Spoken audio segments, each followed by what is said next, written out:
So Vegeta, for example, is the best example of this. He literally came to kill everybody, enslave the planet, and wish for immortality. There you go. And now Vegeta has become one of the greatest protectors of the planet next to Goku. That's exactly how Christians are supposed to deal with our enemies. We're supposed to love our enemies. I can see a scenario where, Iran would be looking at, Saudi Arabia and being like, they've lost their way. The Ayatollah will stand up and say, brothers, the Munafiqeen have made a Dragon Ball theme park in the city of the two mosques when clearly One Piece is better. Oh my god. So we're going to get to our serious philosophical discussion in 5 minutes. Islam will continue to be triumphant until there have been 12 Khulafa, all of them from Al-Quraysh. The God of heaven will set up a kingdom that shall never be destroyed, nor shall the kingdom be left to another people.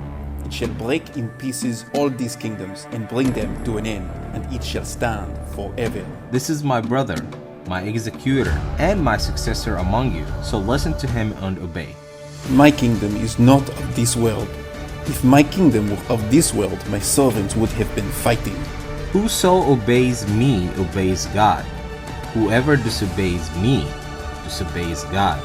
Whoever disobeys my commander disobeys me. The Lord said to me, You are my son. Today I have begotten you. Ask of me, and I will make the nations your heritage, and the ends of the earth your possession. Two systems of government, two visions for life on earth. Whichever is true changes everything.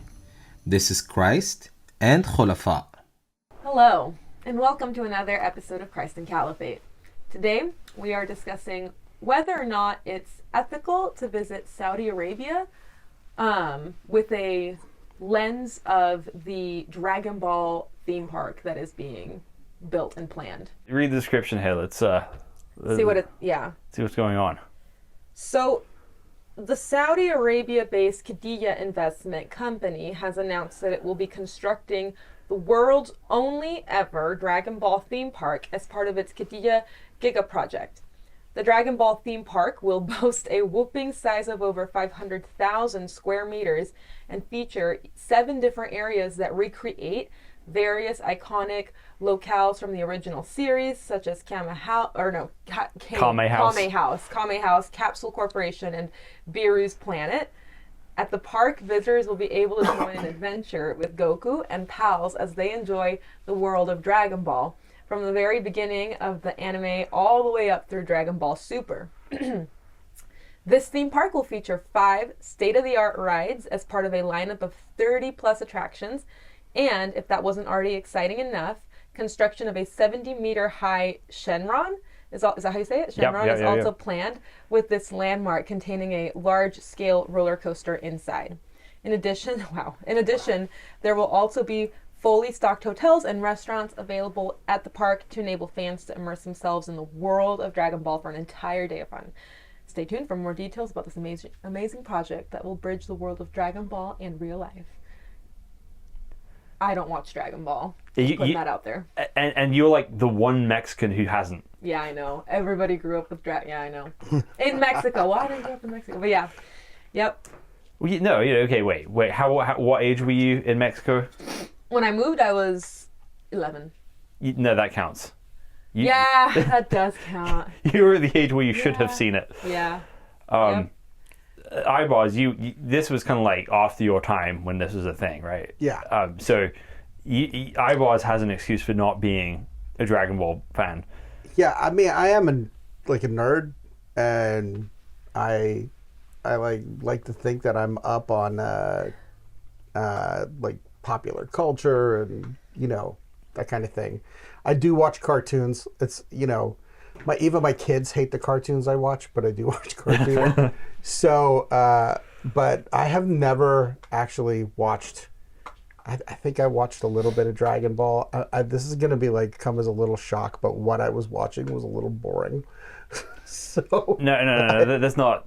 It's surprising. Like every Dragon Ball fan knows there are tedious stretches in the show. Well, like the last Airbender, for instance, it's just this you're just watching so much of this little detail filler things, and then there's a fight, right?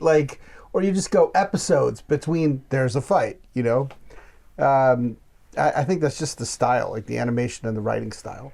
Yeah, well, with Dragon Ball, it's especially bad sometimes because Dragon Ball comes out as a manga, which is a sort of book form. And the TV show animators are kind of stuck with what the material they're given. So they get one comic and they have to drag that out for like 10 episodes. Right. Which means there's a lot of standing up being like, and then a lot of people reacting to like, how could he have gotten this powerful kind of thing, right? Right.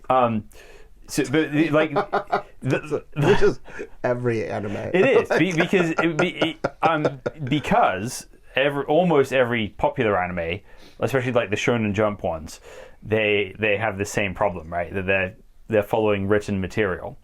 Attack on Titan, I think, is different. Oh yeah, I mean, one thing I did get out of Attack on Titan is the what? Huh?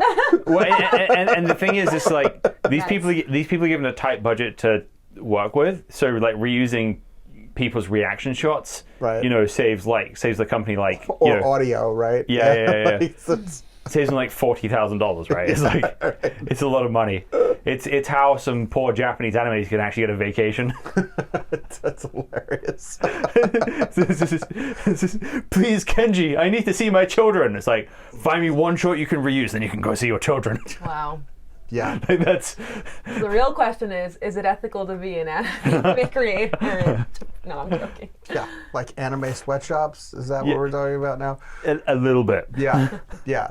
But that being said, I wasn't ever opposed to watching it. I mean, it just never synced up with what I was doing. I mean, I'm dating myself, but I'm 50, and when I was 11, that would be 1985, and we were in the golden age of Transformers and G.I. Joe and all that other stuff. You So, do not look 50 oh yeah, thank you. Well, thank you. at all. But we were in the golden age. So now things have come like full circle, and everyone is watching like Transformers again, you know, and like some of these things are making comebacks, you know. In the last Transformers movie, there was like the crossover with G.I. Joe and Transformers, right? At the very end of the, I don't know, what was the name of that movie? The last Transformers movie. I don't know, right. I like So, the Transformers. tangent, but yeah, I would watch it. And I would say this, just to kind of lead us back into our topic. If there was a theme park dedicated to Dragon Ball, not knowing, I would probably go just out of curiosity. Okay. Where you're going. So for me, right, I grew up on Dragon Ball. So basically, I think I discovered it when I was like 11 years old. At least when I was probably cursory aware of. I remember seeing it actually when I was 8 in like a hotel room in New York on American TV, and not having any idea what's going on. But then I started watching it on TV in England when I was 11, and I loved it, and it just became so formational to who I am as a person, in probably like an embarrassing extent. But my friends and I all watched it, played the video games, and so much of it, so much of Dragon Ball is about facing suffering and crazy odds with grit and determination, and pushing yourself beyond your limits.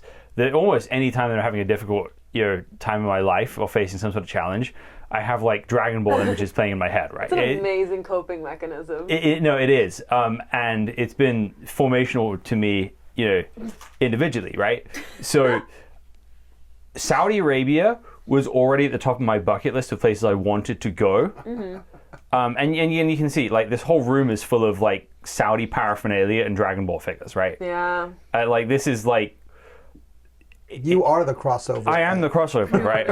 It's like I couldn't be more the target audience of this specific theme park. There's nothing I could do to be more of that target audience, right? Somebody who wants to go, loves Saudi culture and loves Dragon Ball Z, right? Yeah. So this theme park is God's gift to me via the Saudis. So suffice to say, I'm pumped. I'm going to do everything I can to go Nice. and take my family. Well, yeah, all your kids. So I am into it. like 1,000% excited for a Dragon Ball theme park in Saudi Arabia. You know, Dragon Ball can get kind of philosophical, Eh. or do we want to kind of? There's times, Or but do we want to jump into just? That's right. Are we overcoming, like, let's say, human rights violations and oppression by With- also clinging to Dragon Ball vibes? Like, Yeah. is that how this works? Or do we want to just jump into? So we're going to get The to our construction. serious philosophical discussion in 5 minutes. Yeah. Um, What? all right, so let's get to the substance. There's one thing I will say though, is a lot of people are surprised that Saudi Arabia of all places is making Dragon Ball theme Yeah. park. And I think it's because people have a very surface level understanding of what Saudi Arabia is. So they think of it as the birthplace of Islam, Yeah. which it is. They Yeah. think of it as a country with, a long past of religious extremism, which, it has. And they think of it as sort of a country of Bedouins, which again, there's Bedouins there. But what people don't know is it's also a nation of giant weebs. Okay. And so like the anime Really? fandom in Saudi Arabia is actually massive. And the amount of Saudis that I know who've actually like learned to speak Japanese from anime is actually pretty insane. Okay. And like I've watched like 127 episodes of Dragon Ball Super in Japanese, and the only word I learned was "nani," which is just what. And so, like I've heard two Saudis talk in Japanese fluently, and it was ridiculous. So it's not surprising to me. Okay. This is like okay, this actually makes a ton of sense to me. Yeah. Well, yeah. It'll be cool how like all the people that'll come to Saudi. I mean, it's gonna be crazy for the Saudi economy. Anyway, we'll go into that. So, the ethical dilemma. I'm gonna go ahead and read this. So we got this off a travel site, which is kind of discussing these issues. So, let's see here. Saudi Arabia's history of continued human rights violations has significantly tarnished its reputation in the global community. The murder of journalist Kamal Khashoggi at the hands of the regime caused a global outcry. Within the country, restrictions of freedom of expression, rigid Sharia law, and the general disregard of the people and their needs have created an atmosphere of veiled oppression. On the outside, the country is a model for development and prosperity, but the lack of accountability to its people is glaring. Activists are detained regularly, women struggle for basic rights, and migrant workers have suffered exploitation for years. In such circumstances, should a tourist consider the ethical implications of visiting such a country that projects an image of progress to the world, yet encourages systematic oppression? While Saudi Arabia might have a lot to offer as a tourist destination, should tourists visit the country and contribute to an economy that supports such large-scale human rights violations? I mean, I think that's an interesting point. The Khashoggi thing definitely comes to mind. That was a big deal. I think when you look at these things, this is just my like hot take on it. The problem with boycotts, I don't like boycotts. I don't think that they work. I think that they're only marginally effective because people are motivated by what they want to do and what they want to experience. So, for instance, people boycotted Target a ways back, and it didn't hurt them financially, but Target is still Target, right? There's still, people streaming in and out of the Target right by our house all day, right? So I don't think that they necessarily work, but I think in this case it's a little different because I think things like this are social progress, right? So in a society that's been closed off, right, to the West, okay? How many Westerners were sitting there going, I want to go to Saudi Arabia. You know what I mean? Like, I want to go to Saudi Arabia and I want to check it out. Particularly, like, post 9/11. I think a lot of people just had, like, their hands up and they were scared of, interacting with the Islamic world. But even now, if you were like, where do you want to go on vacation? You know, like you want to go to Saudi Arabia because this is your ethos, right? This is your, you know, this is where you are. But the average person is thinking, I want to go to Paris. You know, Yeah. I want to, you know, experience. I want to go to Australia. I want to go on a safari in Africa, right? Like I want to go to Carnival in South America. Like things that you want to go to. It doesn't pop to the top of the list. But I think in places where there are like patterns of exploitation and oppression, whenever something like this, like kind of, I mean, based on capitalism, for instance, just kind of happens and breaks through what is like from the outside, it seems like weird, right? That, you know, of all the places in the world to put this park, you would put it there. I think it shows like societal movement, right? I think that like the society in Saudi Arabia has to move to a point where it's like, this is a good idea. We know we're going to get a lot of like visitors. We know that this is going to be good for our economy. You know, we are gonna like mind our P's and Q's, right? Like we want the flow of business and commerce to keep coming through here, and that like kind of pressure to maintain that moves things a little bit. But I would also say that, you know, in terms of the article and the things that you were reading, I mean, that's not just Saudi Arabia problems. Like some of those things are Islam problems, right? Like just the way that, you know, migrant workers are treated in lots of Islamic countries and non-Islamic countries. But I think like in what I've read and what I've experienced, for instance, in Turkey, right? Like Africans coming to work in Turkey are treated like dirt, not just because they're Africans, but they're black, right? Mm-hmm. So it's the skin color, you know, it's looking at them as subhuman. You know what I mean? I'm sure it's, people would say that the same problem happens in America. Right, sure. But even if they're Muslims, Country, right? If they're other Muslims, it's still like, you know, like you know, all right, fine, they're Muslims, but we will still, you know, try to marginalize them from society and everything else like that. And as far as like the greater sphere of rights when it comes to women and maybe, you know, authoritarian like leadership, those things are more common in the Islamic world than they are in the West, right? Like I think that they're associated with Islam, particularly the things that I've read in the Qur'an. Yeah, so I think right, generally a lot of these ideas are not just sort of, it's certainly not just a Saudi Arabia and the West thing. Economic thing. Right, it's not just an economic thing, it's not just a Saudi Arabia and the West thing. It's something that the Islamic world in general is wrestling with. And I think it's important for us to recognize that it's not just a battle of the West versus the Islamic world, but this is a battle from within the Islamic world as well. Right. So it's like, so we certainly don't want to come from the platform of the West treats its immigrants the West is nailing beautiful. Everything well, right?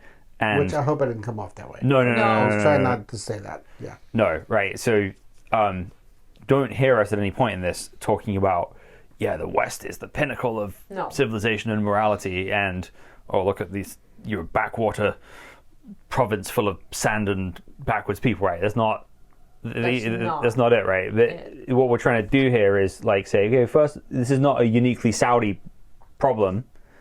There are conversations to be had about that, and in the ethical state the West is in right now, the West as a whole is not in the position to sort of like speak down to like Saudi Arabia. Now, as Christians, right, we're not simply talking about, okay, this is what like it was like in the West. We're actually appealing to a higher standard, which is the Word of God. So we want to assess everything in Saudi Arabia by the standards God has given us in His law and in the gospel. But we also, to be consistent in that, right? Mm-hmm. We also want to point that point those glasses like at the West as well. So probably what we're going to look at, if we take a look at Saudi society and we look at an American society, there's going to be some things American society is doing better than Saudi Arabia, and some things Saudi Arabia might be doing better than us. Well, did they ever, the government, because there was so much outcry during this time when they had the World Cup. Me, Qatar. Yeah, Qatar. Yeah. That's a World Cup, right? Yeah. Soccer? Yeah. And so there was a lot of outcry with that as well, right? Yeah. And I can't remember if the government ever, the Saudi government ever made a statement. I thought they did. Well, the Qatar's not in Saudi Arabia, right? True. So now it's very direct. So Saudi Arabia certainly is the hegemon in the region and has influence over all this stuff. So True. There's big similarities between all those cultures to some extent, and Saudi Arabia is certainly the sort of head of the statue there, but not. But So did they ever make any statements? I don't believe so. I thought they said something like, "Oh, we're gonna we're like looking into this, and we're gonna try to have our worker, we're gonna, I don't know, uphold people's rights and things." I don't know. That's what I thought. I remember reading that. Well, I think that it's funny because I'm sure they're as they build this new park that they're going to be reflecting. Obviously, they're going to be reflecting on Qatar and the World Cup.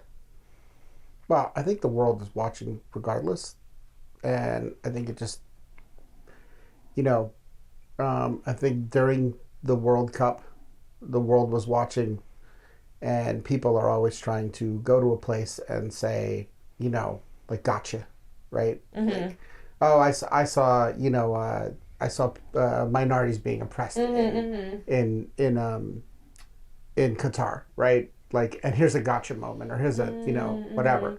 But the question is whether or not those things are systematic, right? Like whether those things are just part of a cycle that needs to be broken, or are they rare instances? And I think as far as the Saudi government is concerned, I mean, this is kind of what I was talking about earlier, right? I think that things like this move the needle. Yeah. Right? They move the needle from being like, there are lots of ancient societies in the world that still have representation, right? Like Egypt is one, right? Turkey is one. There are lots of countries that have had like a long history that started, a very long time ago, but are still here. I count Saudi Arabia as one of those, even though it's like the kingdom of Saudi Arabia is a little different, but it has its origins in 500 years after Jesus. So I think when we like look at those things, right, these very traditional societies slowly start to embrace different ideas from outside of their origin. Well, the difference, I guess, is like this one for the Dragon Ball Park. It's internal investment, right? It's an internal invest. So I was just looking it up. It's like last time with Qatar, it was the FIFA group that was like saying, "Oh, we're going to investigate. We're going to hold people accountable." But that was like an external. Right. External, and so like internally. So I wonder if there's going to be even less accountability, given that it's an internal investor. But I don't know. So here's my basic feeling about this. So some people that want people to just like boycott Saudi Arabia, not go to anything in Saudi Arabia. But the question I'd ask is, what happens if people do that?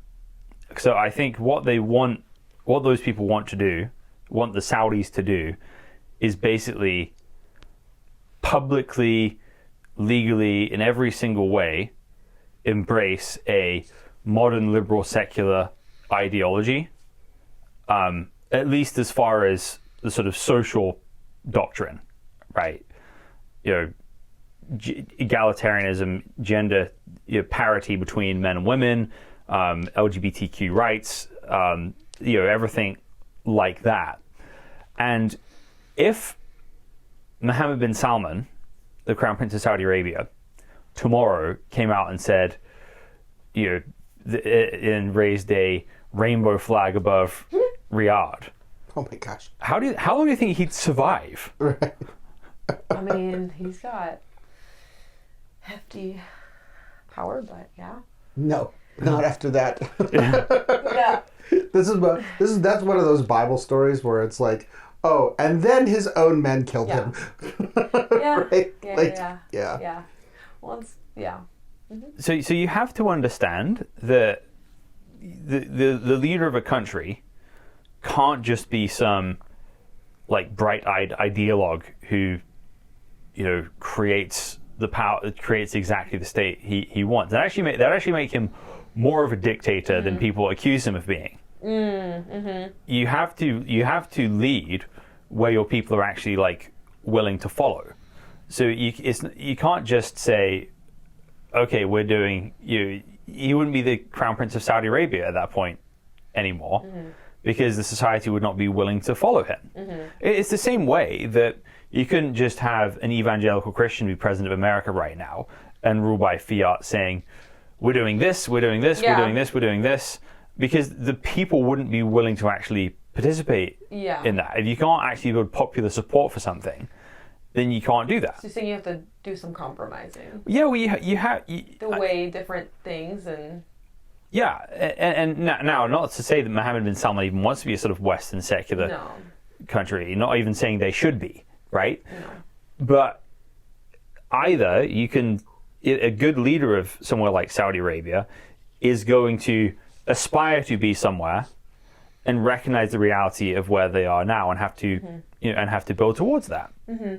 And so I think if we just take a look at Saudi Arabia and say, right, we're not having anything to do with you, we're not having trade, we're not having tourism, we're not having friendly relations, then it actually it's not going to make them leapfrog into the progress we want to see. It's actually going to have the exact opposite effect. Yeah. It's going to ensure the country is in the hands of people who are like extremists. It's not going to help actually move the country forward in any capacity. Yeah, and I would say that if anything, the people who will be at the forefront of treating, a country moving more towards like embracing some like Western ideas of entertainment, for instance. Yeah.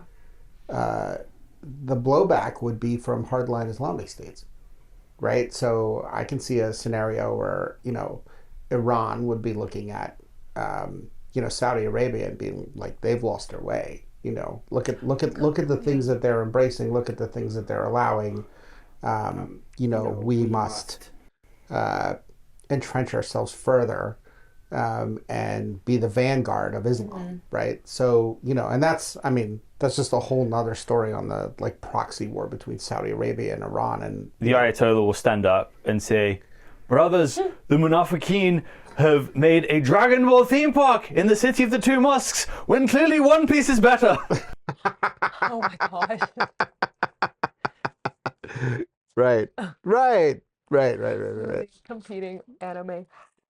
I mean, no one represent the Clone Wars though. I guess like things that I start thinking about when looking at this situation are things in the Bible. Like, I don't know, I think about a few different places. I mean, I think about like, what it meant for the Israelites to build kingdoms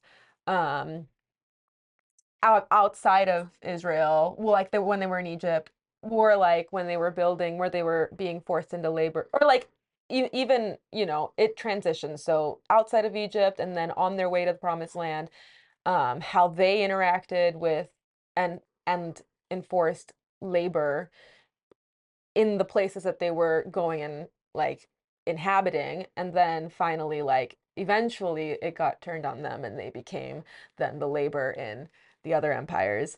But like, I just think about all those different scenarios when I'm like comparing to like this situation Well, here, I because that's mean, the main biblically, concern, right, is the migrant workers. biblically speaking, the Israelites were commanded to care for their workers and their slaves. Yes, in the And law. the punishment came because they didn't, right? So a lot of the judgment that you see, particularly in the when the Babylonian Empire came and destroyed the kingdom and then carried a bunch of people off, was because they weren't doing those things. They were not only oppressing, other Hebrews, right, other Israelites. They were oppressing, their workers and their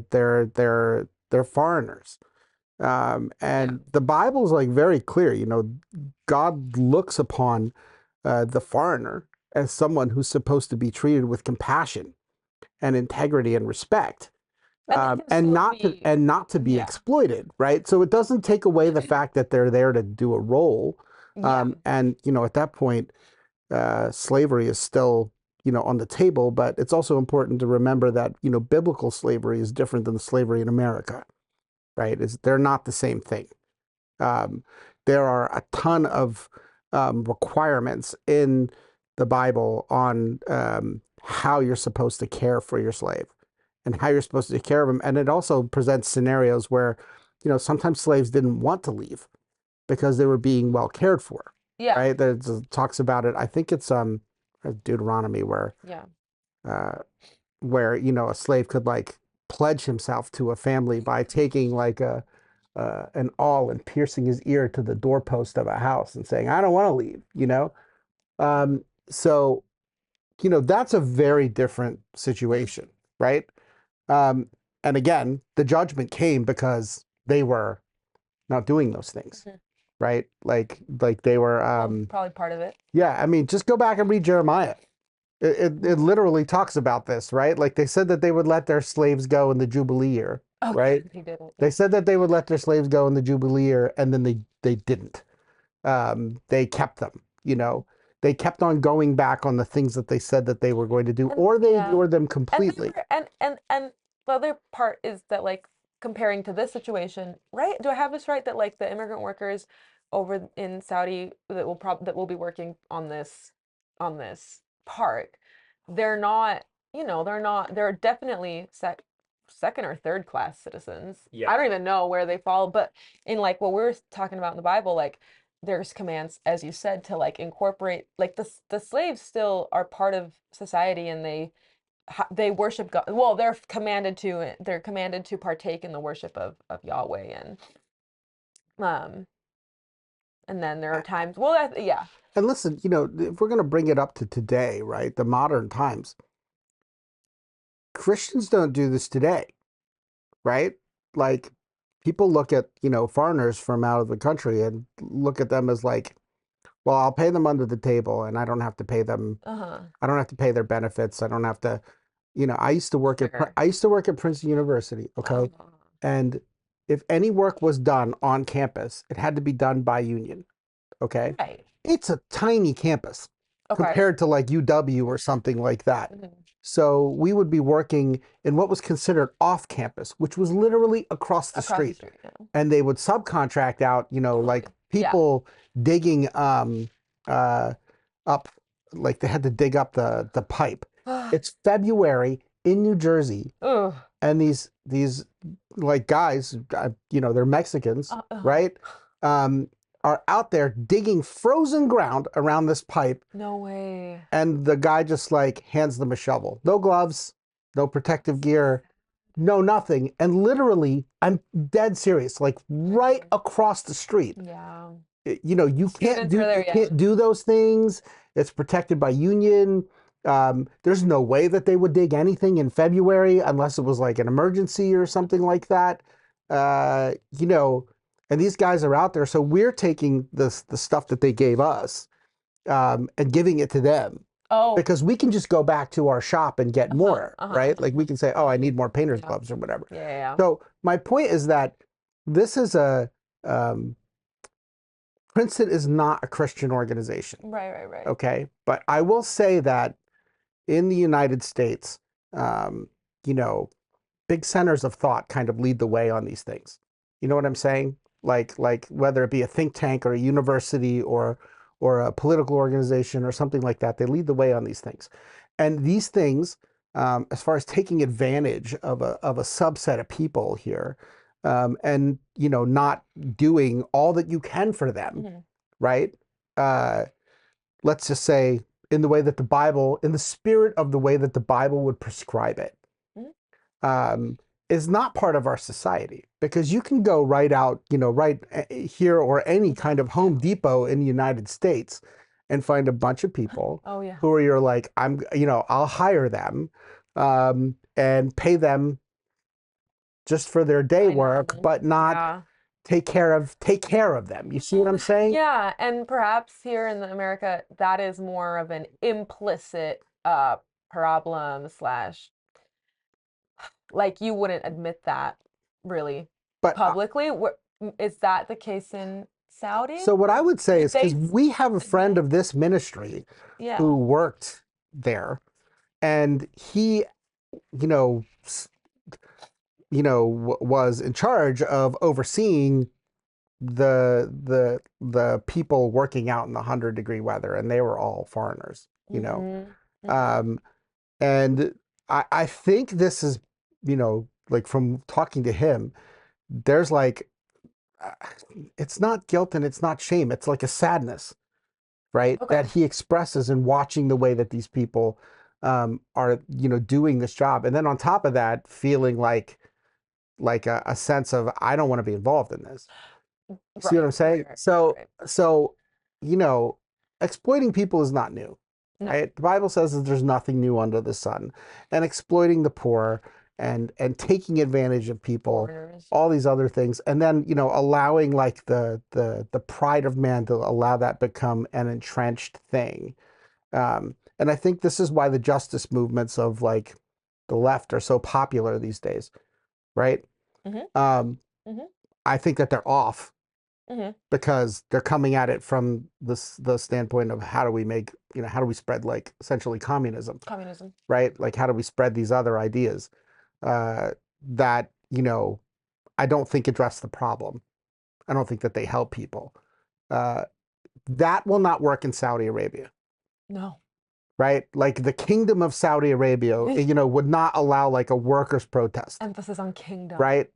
You know what I mean? Like it is just, it's not like that. And some of the reasons why it's not like that is because, of the culture, but other reasons are because of Islam and the way that, Islamic countries are essentially led by strong leadership, kingdoms, that kind of thing. Yeah. So, they're not going to allow that there.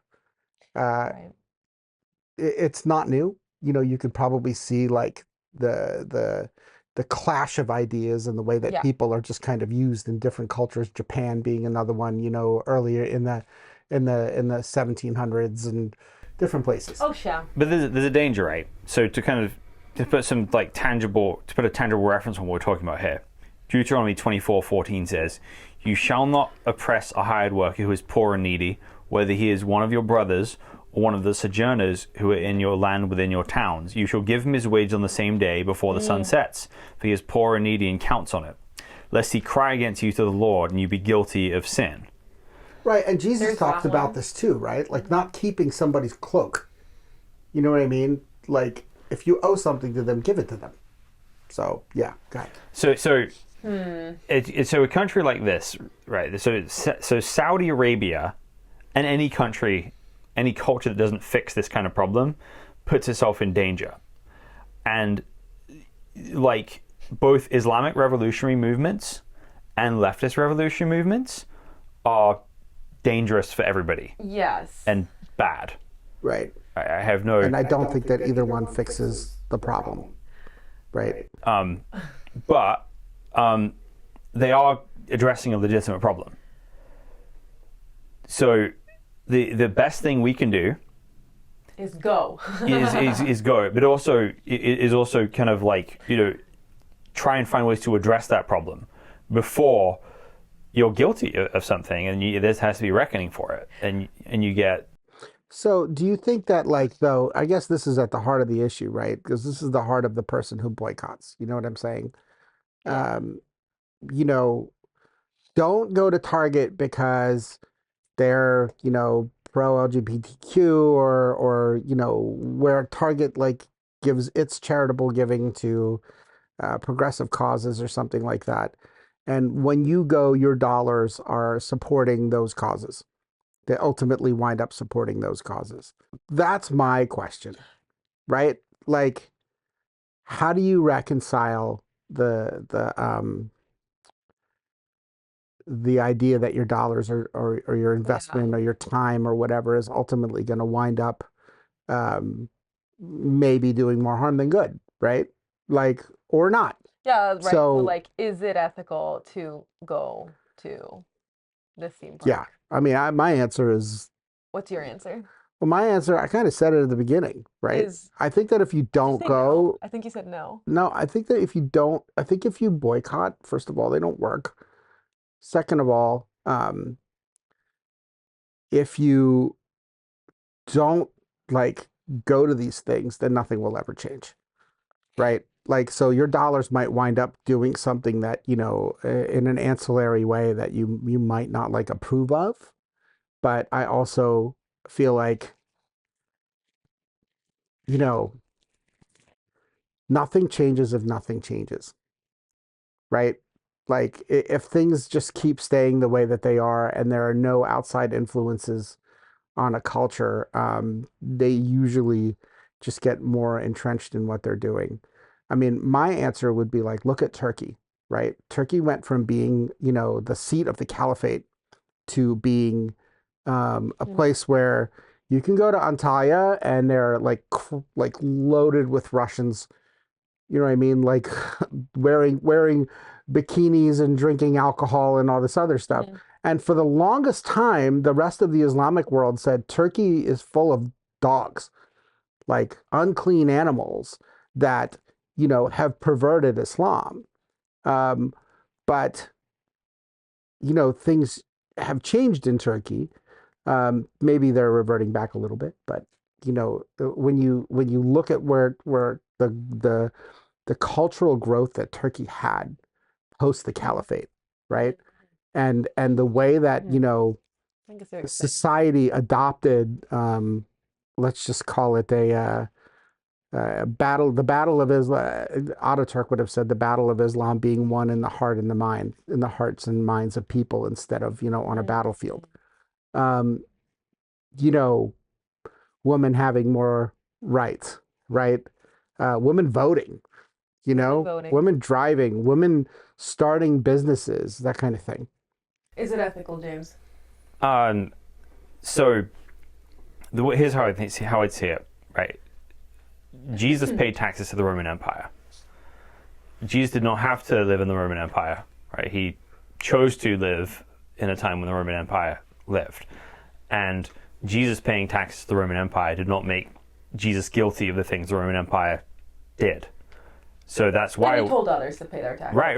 Render to Caesar what is Caesar and give to God what is God's. Secondly, him being there in the Roman Empire and being in that world brought net good to the time and place he was living in as well. And we should have the mindset that we're trying to do the same thing. We are trying to be a light to the world like Jesus is. And the kingdom of heaven does not spread like some giant anvil coming from heaven and just like immediately changing everything right away. It makes changes piece by piece. So for example, right, if you went to, so England abolished slavery like a long time ago, but if you went and you were like a poor worker in Victorian London, it would have been awful. Like child labor in Victorian London, it would have been an absolutely miserable existence. Now, if you go to London, it's one of the richest cities in the world, and the standard of living is really good. And that didn't happen by one dictator saying, all right, we're doing this now. It happens gradually, piece by piece by piece. Yeah. So Saudi Arabia is not a monolithic culture. Saudi Arabia is changing in a lot of ways. So so I have a Saudi friend who did his undergrad at UW and went back to Saudi Arabia, and he started 3 companies. And he said he's never had a problem finding employees because he wants to treat his employees really well and value them as people and individuals, no matter where they're from. And because of that, and a lot of other companies are not acting that way, he's never short of finding people who work for him. That's good. Right? So whether that's the fact of the Western education or whether that's just kind of who he is as an individual, because again, Saudi society is full of lots of complicated and multi-layered figures, and it's not simply, everyone's made in the image of God and can see this kind of thing. Yeah. Those are the kind of people we want to be working with. We want to be, partnering with, and our investment and friendship with those people can make them stronger. And you're just saying that this is a good opportunity for many cultures, many people from many places to come and celebrate this one thing that unites, this one cultural thing that unites them. And you're saying that it's an opportunity that people can use. Right, exactly. To spread good. Right, exactly. Somehow. So the good doesn't generally get spread through politics, right? Because the Saudi government does not have an edict saying you must oppress minorities who work for you. They're not demanding that from companies. Companies are doing it because it's a cultural problem, right? Culture does not change just through policy. Culture changes through culture, right? This vast network of people. So when Dragon Ball fans from Saudi Arabia and America and especially Mexico, all like gather together over things they like enjoy, it gives opportunities for them to sort of interact as individuals. And Christians in that have the opportunity to sort of have meaningful relationships, to not just preach at people, but sort of show people. Yeah. So when there's no secret that the West has had racism in its past. I don't think that's a stretch. But if we as the church demonstrate genuine love and affection for people across different cultures, we have cross-cultural friendships, we're not preaching at people, we're modeling something that's beautiful for people and inviting people into that. And that both points people to Jesus, and also a tangible way of living in the world, which is a blessing to everyone around. I think it's also important for Christians to find ways to connect with other people that aren't necessarily just Christianity, right? Like, oh yeah, for instance, I'm a big Star Wars fan, right? And if I were to ever be blessed with the ability to go to Disneyland in Star Wars Land or whatever, I could see a place where I would be able to talk to people about Star Wars and they develop relationship with them, right? So that's like the tie-in. I think that in developing those relationships and pursuing those things that are not like per se Christian, you could make a friend, right? Like you can make a friend, you can start a relationship, you could find things that you have in common despite your great differences. And all that being said, I do hope that in the construction of this park that workers are treated better. Yeah. By the stakeholder, because of the stakeholders and because of just it's not a great business. It's not great for business to not take care of. If people are dying creating this park, it's just not good. It's just not good for the stakeholders. It's not sustainable. It's especially bad for the people who are dying. Especially bad for people who are dying. But yeah, it's just not a good look. It's not sustainable. It's not good. It's not morally good. And I do hope people take that to heart. The people that do have the influence to ensure some sort of accountability there. Right. But I think the best way to do that is by being friends with people. To actually, so there's two ways of... if you knew an investor, what would you say? So I think, as far as what I'm going to say, firstly, it's the mindset you go into this with, right? Because obviously, we see an image of Saudi Arabia projected, and then there's the actual kind of like ground reality. There's the actual ground reality. Yeah. So either you can very cynically look at them as complete liars. They're pretending to be one way, while it just is a completely cynical ploy. Or you can see them as people who are pretending to be who they aspire to be. Right? Pretending to be who they aspire to be. Yeah. Right. So if they're pretending to be who they aspire to be, which I think is the case, then that's a very different type of relationship there, right? So as a Christian, our job is not to judge people, but to point them to God's standards, to show them God's mercy, and demonstrate a path for people to be reconciled with God and representing Him properly. So as Christians, everybody we know is flawed. Everyone we knows is a hypocrite. Everybody falls short of the standard, right? And it's through Jesus' blood on the cross and the transforming work of the Holy Spirit that we're made well. So if we simply have this approach of you fall morally short, therefore we do not associate with you, we're not representing the gospel at that point, because that's not how God deals with us.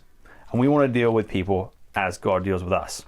Wait, is there an episode, you would know this, is there any episode where there's like a subjugated, oppressed people group in Dragon Ball? You do a lot of editing. So is there any episodes? Yeah, so well, kind of. So basically, a very common theme in Dragon Ball is evil, oppressive people who don't care about others, who've come to push their weight around and assert their superiority and look down on people, and are, ultimately like racist, looking down on everyone else, like Piccolo, like Vegeta, like not always, but and generally the pattern of this is that through Goku's good nature, forgiveness, and kindness, the people he fights are transformed to being his allies and his friends. Oh yeah? Stop it. Okay. Yeah, like seriously. So like may it be so with Dragon Ball Park. Yeah, may it be so. So Vegeta, for example, is the best example of this. He literally came to kill everybody, enslave the planet, and wish for immortality. There you go. And now Vegeta has become one of the greatest protectors of the planet next to Goku. He's like, number one. And they're kind of like, they're rivals, but they're also friends, and they watch out for each other and respect each other and work together for the good of everybody, right? And that's exactly how Christians are supposed to deal with our enemies. We're supposed to love our enemies and expect a world where people who we differ with can become our respected friends and co-workers. Co-workers. Nice. Well, guys, thanks for listening, and we'll see you next time.